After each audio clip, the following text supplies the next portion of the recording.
Hi, I'm Annie Botticelli, and this is the Storyteller Forecast for Aries for November 2016. Go to my website, anniehelpsyou.com, see what's new on my blog, and if you would love to be a coach as a professional, so like a business coach, a life coach, a spiritual coach, then check out my certification course that is enrolling soon. So what's going on in this month? I am so crazy pumped up about this month. It is just ridiculous. Both from the perspective of the general transits, what's going on in this month as it relates to 2016 and 2017, and because of the fire energy that so fuels fellow fire signs like Aries. I have Aries rising, so I group myself here, and I have personal attachment and experience of the horoscope that I present for you. So, November 2016 is the only month in the entire year of 2016 that doesn't have any days entrenched in personal planets being retrograde. No shadow periods, no retrogrades of personal planets, nothing. The only month that doesn't have any of that. And we're not going to have a month like this again until summer of 2017. We've got Venus retrograde next year. Yikes! Venus rules love, beauty, and money. And I'm not saying that there's not awesome potential there, and I can say that I can remember a lot of wonderful things that have happened in Venus retrogrades for me. But it's not the time for pushing forward. And what does Aries energy want to do? Push forward. We're led just straight by our heads, just charging into the unknown.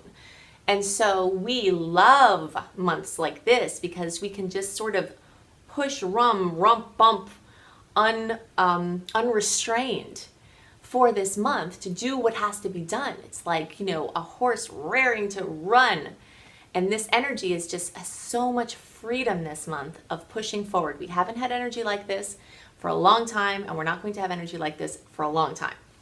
So make the most of it. That's why I send these out to you at least a month early, so that you know what's coming and you can strategize.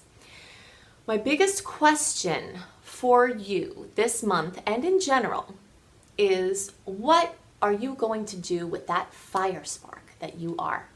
I am a fire starter. I am a spark. I've always been that way. And that's the nature of fire energy. And I have a ton of fire. I have Aries rising and lots of Sag planets. But even if you don't have all of that and you have those key Aries placements, you feel it, you know it, you spark things. You throw a little match at something and it blows up. What do you want to do with that? I had this realization when I was approaching my Saturn return, like 5,000 years ago when I was approaching my Saturn return in my 20s. And I was, let's say, starting fires, okay? But not the way that I am now. I was getting into trouble, starting bar brawls, and if you asked me at that time, I would say that I don't start fights, I finish them, this kind of typical fire, whatever, ego energy that comes up. And so I had this really major spiritual transformation that was facilitated by Saturn return and some other factors, where I was asking myself, I woke up one day and said, really, Annie, is this what you're going to do with all of that potential? Your potential to spark something? Is this what you want to do? Start bar fights? Really? Come on. And maybe, if people want to do that, really, I have no judgment on what someone chooses for their life. But I really felt that strong feeling like there was so much more to my experience, to the things that came along with using my energy that way. And I really wanted to experience that. And I wanted to use my energy for good, to be a good witch And so I started to shift how I use that fire. Aries energy is a fire starter, and this is a time for you to ask that question. What do you want to do with that potential you have to light things up? And many of you are going to answer, you want to help other people, And if that's the case, you've got to get your life on track. You have to make different decisions. You're going to have to make changes in your environment, changes in your habits. But this period of time gives an amazing amount of support for all of it. There's a massive amount of energy for all Aries placements in the 8th house. The 8th house has to do with deep, intimate connections, relationships, empowering yourself and other people. And this is one of those easy ways to push the type of amazing sparky energy that we have into a place where it's productive, where we're helping other people, empowering them and empowering ourselves through esoteric focus, through spiritual focus, through psychological focus, through seeing how people's minds work and using that understanding to help them and make their lives better and make a better co-creation for all of humanity. So there's lots of potentials here in this month for these beautiful aspects, which I'll go into more details about the general transits, but these aspects that are occurring, most of them, or a lot of them at least, are in the type of angle that requires an action. But fortunately, this is a time for action. So when we have 60-degree angles between planets, as we have quite a few this month, it's a beautiful, harmonious aspect. But it requires active work in order to get the fruition. Some transits just bring in things into your lap, and you might have that as well. But some of it is, here's this, now what are you going to do with it? Like looking at a table that has lemons and honey and lavender and water and thinking, wow, there's a really awesome batch of lavender honey lemonade there, you know? Lemonade's not going to make itself. So you've got to make the lemonade. And that's another theme of this month. So there's lots of amazing energy that's starting and is going to be getting stronger for working with your capacity to excite and work people up in a group. Aries energy is a natural leader. It makes sense for us to lead. That's part of why it's hard for us sometimes to work for other people unless we have a massive amount of artistic license, you know, where we can give our insights and have them be well received and be able to change how business and how things are done. This energy of the group is coming in as very strong. And so teaching groups, leading groups, community work, building communities, teamwork, anything related to technology, so online things, anything related to the internet, social media, all of these venues are wonderful ways that you can use your sparky energy to ignite the flames of passion, excitement, and conscious evolution for whoever is interested in taking your messages. So that's a huge theme that's going on. Another house that's incredibly aspected well for you right now, and this is for everyone, but it's especially for you, is the Sag house, the 9th house, because there are tons of planets or tons of planetary energy in Sagittarius, which fuels your fire. That's part of why I'm calling this Firestarter and this whole theme of, you know, being lit up. The Sag energy fuels your Aries energy, but also for Aries placement, those Sag energies, except for the really late degree placements, but still you're going to be feeling this, that Sag energy, the clusters of Sag planets, are in your Sag house, which further emphasizes the energy of Sagittarius. So Sagittarius is the ruler of expansion, growth, teaching, learning, international business, different countries, different cultures, that perspective of looking down on things from a cloud and seeing the bigger picture.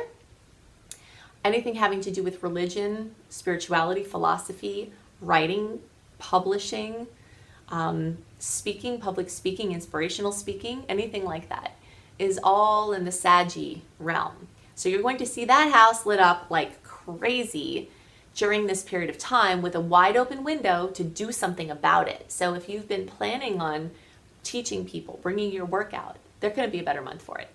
So try to get your ducks in a row, try to align your efforts throughout the month of October if you're watching this early and into November to bring out as much as possible.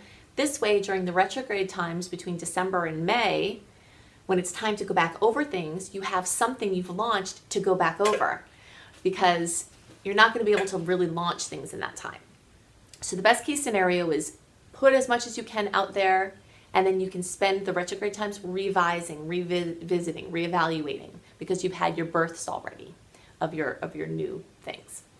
So I want to talk more about the general transits, the general theme of the month called advancement and ascension for everyone, and also why I recommend getting all your Christmas shopping done in November. November is a very exciting month. I'm calling the theme of November for all signs, advancement and ascension.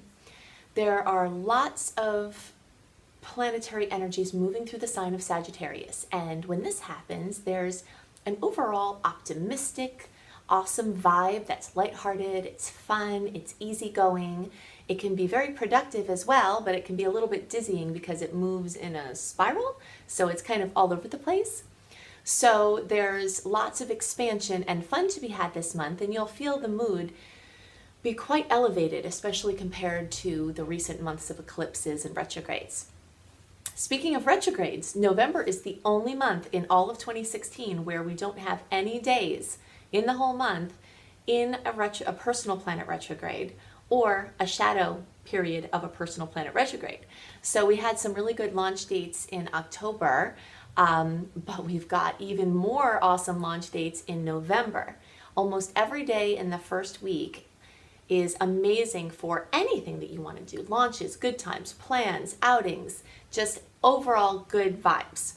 Almost every day of the first week has amazing transits. The 15th, the 19th, the 22nd, the 23rd, the 26th, the 29th. And you can feel these energies often in the days before and the days after. So the month is just completely full of amazing opportunities.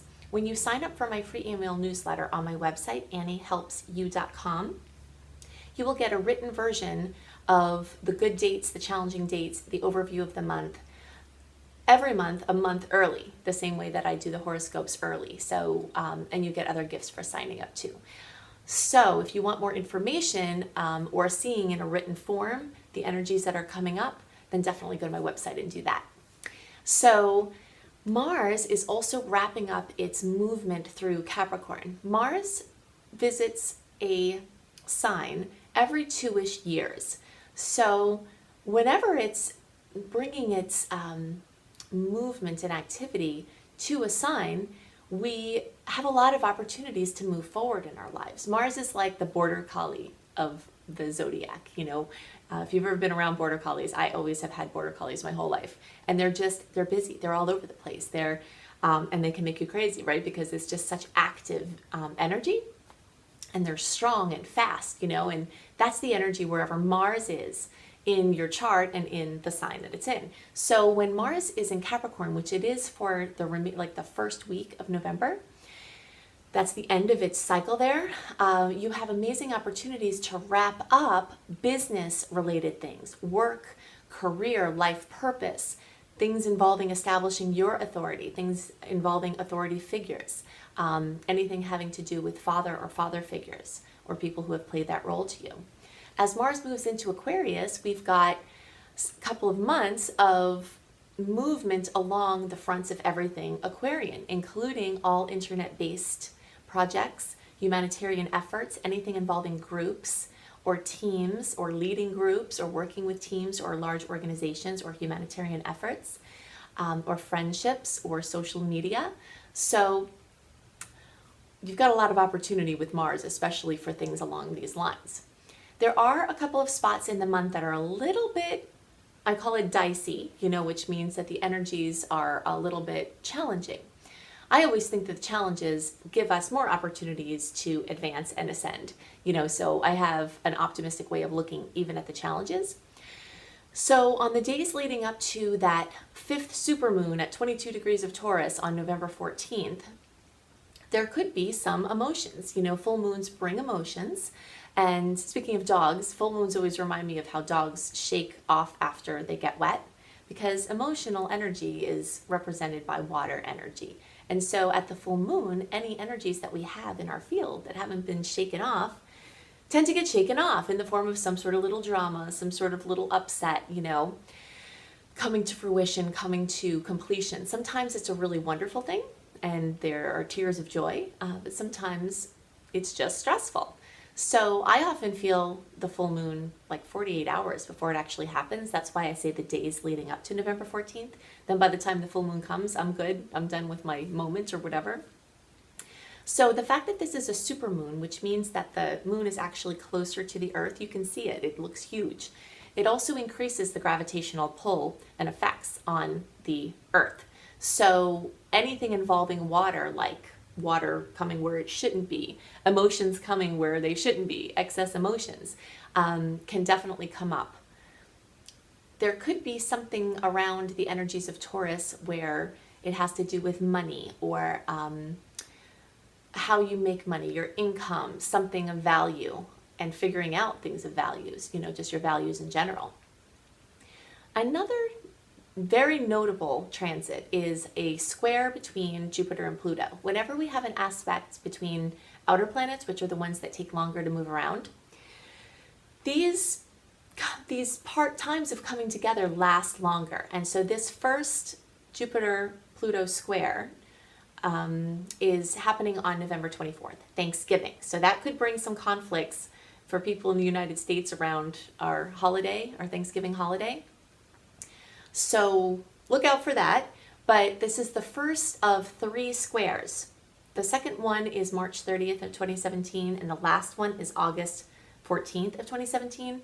So from November through August, there's a theme of Jupiter and Pluto coming together in a challenging aspect. Jupiter rules Sagittarius. It wants to expand and go broad. Pluto rules Scorpio, and it wants to contract in and go deep and get really focused and really deep.